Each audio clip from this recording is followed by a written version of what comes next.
Alright, what's up everyone? For the date of March 10th, 2026, we hit 2 trades. Both of them hit, thankfully.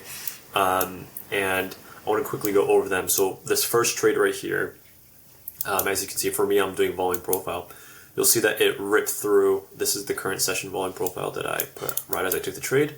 I didn't use current session volume profile, but it ripped through these 2 levels right here of VWAP as well as overnight POC.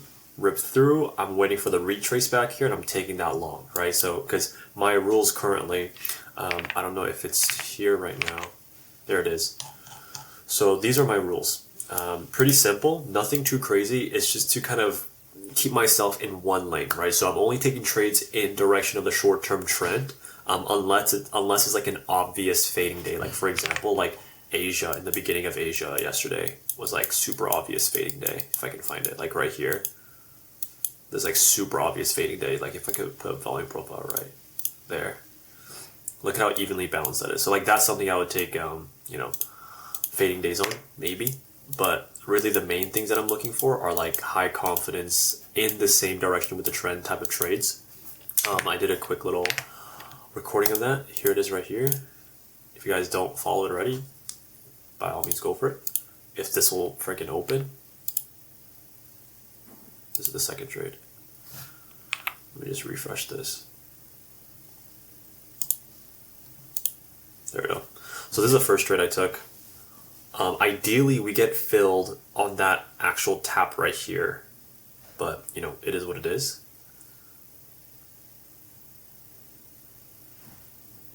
You know, I could have even waited for the second one right here,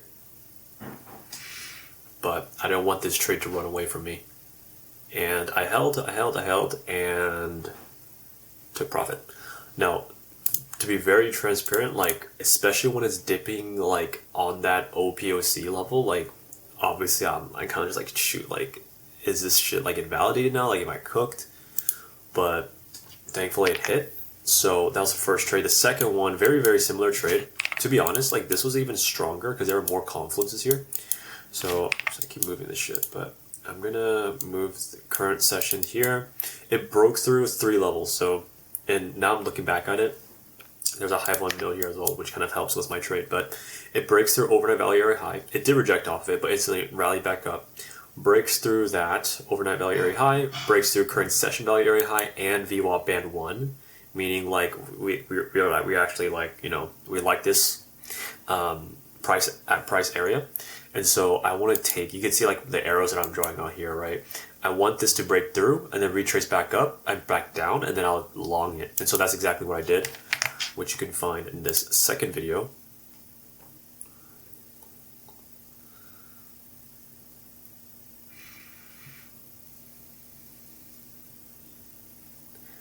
It dips down for a second, I think, or it just takes a second to keep going up. But eventually, it goes up and up and up, and I'm out, right? Looking back at it, I wish I did limit orders on both of these, or stop orders, whatever you call it. Because obviously I'm not really getting such ideal fills. So instead of this, I ideally want to get filled like exactly on that point, or at least in the middle right here, honestly, because if I do it too low here, it might not reach there, I might lose on the trade or like miss out on the trade and whatnot. But I think in the like a good middle ground would be good, like right here. So I could get a better entry. I can make my stop loss even smaller, like that, right? 17 points. But yeah, those are the 2 trades. Those are the main things I can improve on. Something I also missed out on in the recording, I was looking back and I almost put in an order. Right here, I missed a prime trade. It rips through 3 levels in this section of 955. Rips through 3 levels and then retests and then rejects. Right? Rejects really hard. And that was one thing I did bad in terms of like I was looking at it, but I wasn't prepared.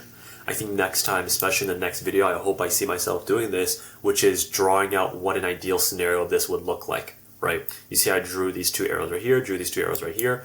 I should have drawn, you know, like that, and I want this to bounce back, and then I'll take that long, or that short, sorry. But just because I'm drawing doesn't mean like it's gonna happen, but like it's just to project. Okay, if this is what I see, then I'm gonna take it, right? And so I should have done that right here. One of the reasons why I didn't take this was because it didn't tap current session value area high, and that's a mistake in my opinion because current session it's developing, it's gonna change over time anyways, right? If I like had this right here, oops, and I shifted this upwards like a few ticks, maybe it didn't hit there. It would have like basically hit here, right? If you remove all this volatility, it basically would have hit. So I just need to kind of think of the current session volume profile as a little more like fluid, right? And I actually didn't take the second retest because, well, one, it rallied up really strongly, but two, my other rule here is if I miss the initial move, don't go for it again right away because if every time it tests, it makes it weaker, right? Because it takes out those orders. And I don't want to be. I mean, it could still hit. To be fair, I mean, it technically did. But I, to be very frank with you, my stop loss was if I took this trade, my stop loss would have been like right here, like somewhere around here. But like I still would have been stopped out, right? So it's cooked. So it was good that I didn't take this one. I actually have Discord messages with my friend talking about this of like me not wanting to take this because it's a retest, and I already missed the initial move of it going down. But I would say that's the biggest mistake. Two lessons here.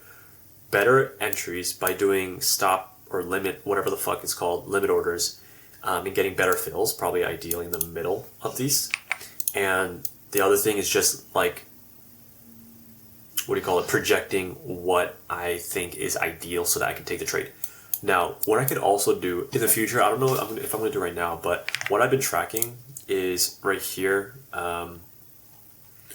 Yesterday I took one trade, unfortunately didn't hit, all good, but I didn't record that unfortunately. So on A setups, when there's 3 confluences or more, then ideally I want to hold some runners because I don't know if I need to track this properly, but I feel like I've seen a lot of these A setups just keep running in that same direction, and that's exactly what happened today, right? It hit this A setup, and what does it decide to do? It goes up another all the way to 122, and then shoots up a little more, takes out liquidity, and just drops down.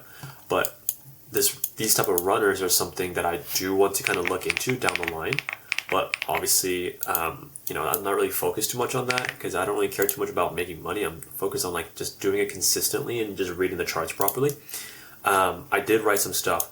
So at 10:24, when I took this trade right here, I was thinking if I was worried that I missed the trade or the move and was really, really close to closing the position when it was at break even multiple times. And I'm really, really glad I held the trade. And honestly, if I do the limit orders, I think that would help me a lot in just holding it more. Because if I'm manually doing it, my button is right over the close position button. Because obviously I want to exit, when it hits these either ends. But that also makes it easier for me to just make a very in the moment emotional decision. So next time, really just got to make sure I use limit orders. What else? This other one, the second trade, super nervous because obviously this would be the second win, 2 wins in a row, pretty good. And I don't want to ruin that. And so that was kind of hard to kind of, keep in mind while I was taking the trade. No, I wrote right here. What helped me a lot was drawing the ideal setup for me, right? That's basically it. What I did good, I stuck to my rules, amazing, so I don't have to do these punishments. I really don't want to do it.